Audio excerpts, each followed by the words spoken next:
কীরকম ভয়ঙ্কর বৃষ্টি হচ্ছে, ভয়ঙ্কর বৃষ্টি।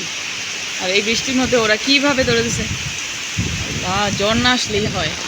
এই পানিটার মধ্যে তোমরা আমারে নামাইলা, এখন চলো চলো চলো, জ্বর আসবে। সোমনি প্লিজ প্লিজ যা। দেখছো অবস্থাটা, দেখছো কি করতেছে এগুলা? জীবনে মনে হয় যে বৃষ্টিতে ভিজে নাই এমন করতেছে।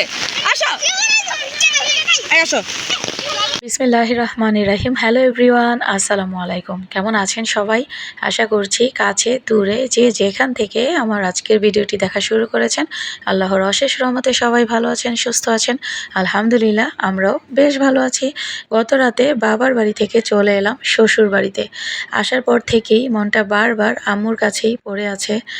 যত দূরেই থাকি না কেন, মায়ের জন্য মন খারাপটা যেন থেকেই যায়। তারপরও জীবন তো থেমে থাকে না, নিজের দায়িত্ব নিয়ে সামনে এগিয়ে যেতেই হবে। আজ সকালে প্রতিদিনের মতোই আমার শ্বশুর বাজার করে অনেক কিছুই নিয়ে এসেছে। মাছ, মাংস, সবজি কিছুই বাদ দেননি। সবগুলো একে একে গুছিয়ে নিলাম আস্তে আস্তে। আপনাদেরকে আমি সবই দেখাচ্ছি। তো এখানে আছে 5 কেজি কাঁচা আম, যেটা দিয়ে প্রত্যেক দিনই ভর্তা বানাতে হয়। আর এখানে 2টা মুরগি আনা হয়েছে, সেই সাথে আছে 2টা রুই মাছ। এনেছে বেগুন, ঢ্যাঁড়স, সেই সাথে ছিল কাঁচামরিচ। কাঁচামরিচগুলো এত সুন্দর আর ছোট্ট ছোট্ট ছিল, আমি বেশ কিছুক্ষণ হাত দিয়ে দিয়ে দেখছিলাম।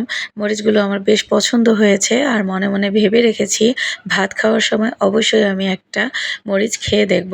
তো এখানে আমি দেখেন পলি থেকে কিন্তু সবগুলো সবজি নামিয়ে নিয়েছি। এখানে আমগুলোও নামিয়ে নিয়েছি। আমগুলো বেশ বড় বড় আর কিছুটা কাঁচা পাকা। এগুলো দিয়ে ভর্তা বানালে কিন্তু ভীষণ মজা লাগে খেতে। আমার শাশুড়ি তো অনেক পছন্দ করে। বিশেষ করে আমার শাশুড়ির জন্যই প্রত্যেকদিন কাঁচা আমের ভর্তা বানাতে হয়। তো এখানে আমি দেখেন মুরগিগুলোকে খুব ভালোভাবে ক্লিন করে নিয়েছি। এখন আমি কাটার জন্য রেডি করেছি, কেটে ফেলবো। আর সেই সাথে মাছগুলোকে ধুয়ে রেখেছি, কিছুক্ষণের মধ্যে আঁচড়ে ফেলে তারপর মাছগুলোকেও কেটে নিব। তো মাঝে মধ্যে আমার শ্বশুর কিন্তু বাজার থেকে কেটেই নিয়ে আসে, যদি কাটতে গিয়ে ঝামেলা হয় তখন বাসায় নিয়ে আসে। তো দেখেন আমি কিন্তু একটা মুরগি কেটে পলি করে নিয়েছি, এটা ফ্রিজে রেখে দিব। আর একটা আমি সুন্দরভাবে টুকরো করে নিয়েছি, আজকে এটা রান্না করব। ফ্রিজে রেখে মুরগি খেতে একদমই ভালো লাগে না, তারপরও আনতে হয় যেহেতু বাচ্চাদের ঘর। আর এখানে আরেকটা মুরগি আমি ভিজিয়ে রেখে তারপর খুব ভালোভাবে ধুয়ে পানি ঝরতে রেখে দিয়েছি। আর এখানে দেখেন আমি মাছগুলোর আঁশটে খুব সুন্দরভাবে ক্লিন করে নিয়েছি। এখন হচ্ছে কাটার পালা। এই মুহূর্তে এসে কিন্তু আমি আমার বাসায় যেই খালাটা আমাকে হেল্প করে, সেই খালাকে ভীষণ মিস করছি। কারণ খালা যে ঈদের সময় গিয়েছে, এখন আসার জন্য ছটফট করছে, বাট ওনার হাজব্যান্ড আসতে দিচ্ছে না, কি একটা প্রবলেম বললো। তো যাই হোক, খালা কিন্তু আমার যত মাছ এনেছে বাসায় সব মাছের আঁশটে পরিষ্কার করে দিত, তারপর আমি কাটতাম। তো এখন সত্যি খালাকে আমি ভীষণ মিস করছি। খালা মানুষটা অনেক ভালো ছিল। তো দেখেন আমার কিন্তু মাছ কাটা হয়ে গিয়েছে। টুকরোগুলোকে আমি এরকম সাইজ করে নিয়েছি, লবণ লেবু দিয়ে ধুয়ে নিয়েছিলাম। এখন পানি ঝরতে রেখে দিব। আর বাইরে শুরু হয়েছে প্রচণ্ড বৃষ্টি। আস্তে দৌড়াও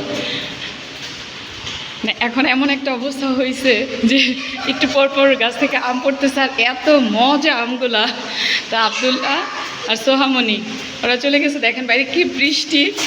এখন ওরা চলে গেছে নিচে আম পড়ে কিনা দেখার জন্য, আর বলছে বৃষ্টিতে ভিজবে। তো আমি না করছি যে বৃষ্টিতে ভিজার দরকার নাই, এমনি নিচে থেকে ঘুরে আসো।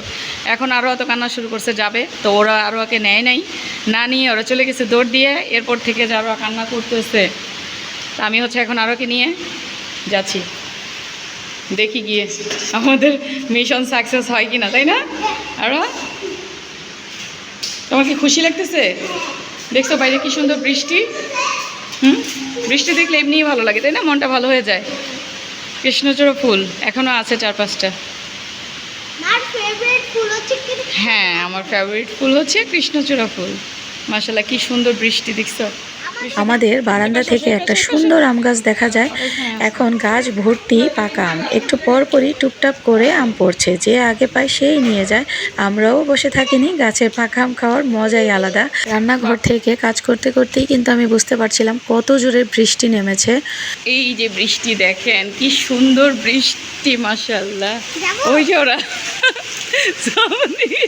ননদের মেয়ের এসএসসি পরীক্ষা শেষ হওয়ায় তাই সে বেড়াতে এসেছে। আব্দুল্লাহ আর সোহামণি আম কুড়াতে নিচে নেমেছে যেহেতু বৃষ্টি এসেছে, কিন্তু আম কুড়াতে এসে এখন ওরা ভিজতে যাচ্ছে, আমাকেও ভিজাতে যাচ্ছে।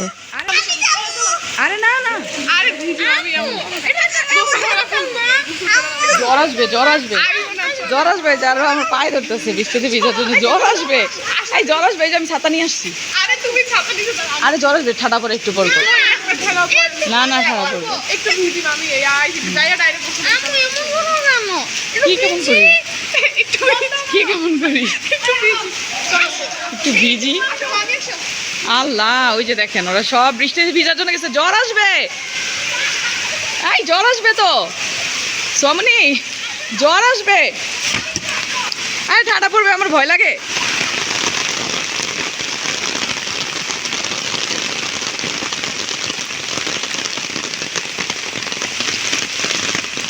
কিরকম ভয়ঙ্কর বৃষ্টি হচ্ছে, ভয়ঙ্কর বৃষ্টি। আর এই বৃষ্টির মধ্যে ওরা কিভাবে দৌড়ে দিচ্ছে, বা জ্বর না আসলেই হয়। ওই যে দেখা যাচ্ছে। আব্দুল্লাহ চলে আসো এখন, আর ওকে নিয়ে চলে আসো।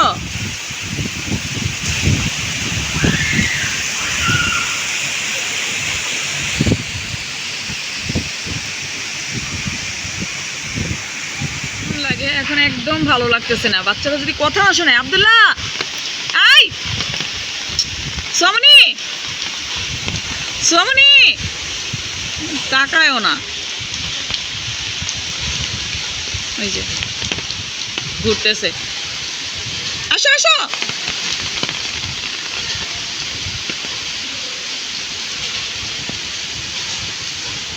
এই পানিটার মধ্যে তোমরা আমারে নামাইলা, এখন চলো চলো চলো, জ্বর আসবে। সোমনি প্লিজ প্লিজ, যা।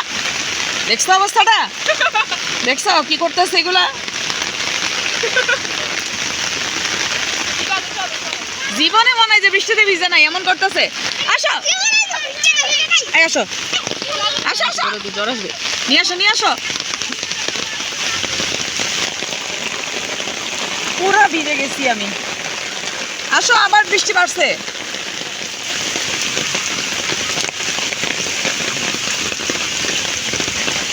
আল্লাহু আকবার। সোমনি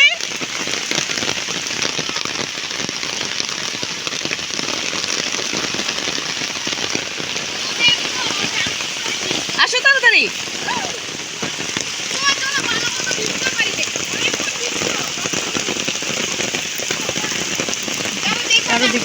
বন্যা হয়ে গেছে, এত গোসলের পরেও নাকি মন মতো গোসল করতে পারে নাই বলতেছে আমার জন্য। এই নোংরা পানিগুলো আমার দিয়ে পারাইছে। আসো, এখন কেমন লাগতেছে? শীত লাগতেছে? হ্যাঁ, পিছনে দেখো, দেখি পিছনে, পিছনে ঘুরো। কাদা মাটি পড়ে গেছে। কি যাও যাও যাও।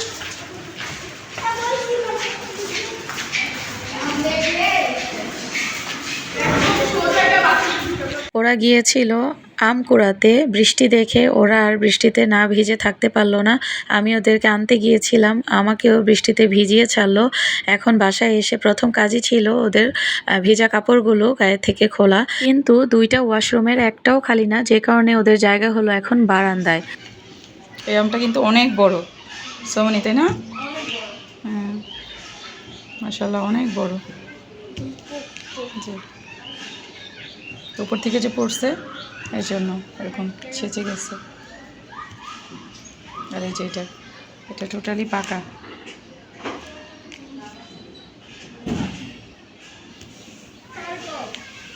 দেখলেন তো, বৃষ্টির মাঝে আম কুড়াতে গিয়ে আমরা কিন্তু একদমই ভুল করিনি। কত বড় বড় মাশাআল্লাহ 3টা আম পড়েছে, কাঁচা পাকা। এগুলো উপর থেকে পড়ার কারণে একদম ফেটে গিয়েছে, আর একটা একদমই পুরোপুরি পাকা ছিল। এত সুন্দর একটা ফ্লেভার বের হচ্ছিল এই পাকা আমটা থেকে, কি বলবো। যদি আপনাদের সাথে শেয়ার করতে পারতাম তাহলে আপনারা বুঝতে পারতেন। আমি যত বলবো তত এটা কম হয়ে যাবে। পরে কিন্তু কাঁচা আম পাকা আম দুটোই আছে, তারপরও এই নিজ হাতে শহরে আম গাছের নিচ কাছে থেকে আসলে আম বোঝা কুড়ানো যায়। সেটা কিন্তু একেবারেই অন্যরকম একটা আনন্দ।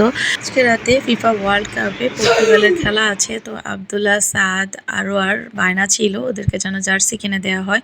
তো আব্দুল্লাহর বাবা ওদেরকে নিয়ে গিয়ে ওদের পছন্দ মতো জার্সি কিনে দিয়েছে। তো সেই জার্সি পরে দেখেন ওরা কত আনন্দ করছে। বাচ্চারাই শুধু পর্তুগালের সাপোর্টার, ওর বাবা আবার ব্রাজিল, আর আমি পছন্দ করি মেসির খেলা। I love Argentina. তো যাই হোক, জীবনের এই ছোট ছোট মুহূর্তগুলো মনে করিয়ে দেয় জীবনের আনন্দ কখনোই পুরোপুরি হারিয়ে যায় না। আজকের ভিডিওটি এ পর্যন্তই। সবাই ভালো থাকবেন, সুস্থ থাকবেন। আল্লাহ হাফেজ।